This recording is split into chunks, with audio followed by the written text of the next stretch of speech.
how are you? Let's start our lesson today. عندنا 26 letters. 26 letters. ابني حافظ الليترز بالساوند بتاعتها، المفروض هيعمل ايه بعد كده؟ هل هيحفظ كلمات كده وخلاص ولا هيعمل ايه؟ تعالوا نشوف مع بعض. 26 letter انقسموا قسمين، الفاول والكونسونانت. الفاول 5 فاولز بس، 5 فاولز بس، والكونسونانت باقي الليترز كلها. ايه هما الفاولز؟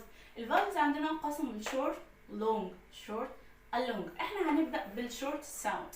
عندنا الفاولز هم ايه؟ الاي والاي والاي والاو واليو. طب اول حاجه عندنا فاول A، short vowel A make the sound a. لو حطينا قبليه الكونسونانت الساوند بتاعه هيبقى ايه؟ يلا نشوف. ب، ك، د، ف. طب letter E make the sound ا. لو حطينا قبل consonant ايه النطق بتاعه؟ ب، س، د، ف. letter I make the sound E. لو حطينا قبل consonant هتبقى ب، س، د، بي مش ب، B, C, D. Hello everyone, how are you? Let's start our lesson today. ايه الخطوة اللي المفروض هاخدها بعد ما ابني حافظ الليترز بالساوند بتاعتها؟ هل هيحفظ كلمات بعد كده ولا هيعمل ايه؟ تعالوا نشوف مع بعض.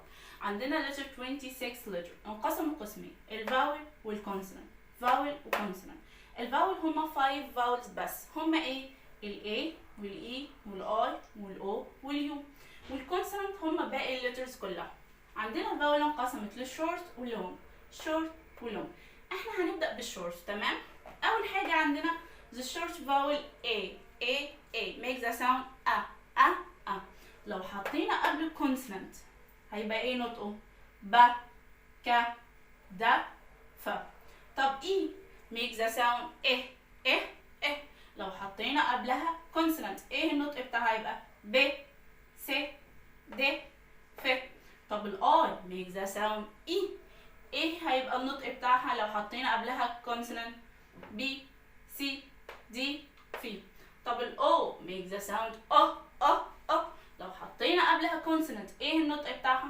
ب، ك، د، ف. واليو make the sound أ. ايه النطق بتاعها لو حطينا قبلها الكونسونانت؟ ب، ك، د، ف. تعالوا نقراهم كلهم. ب، ب، بي، بو، ب.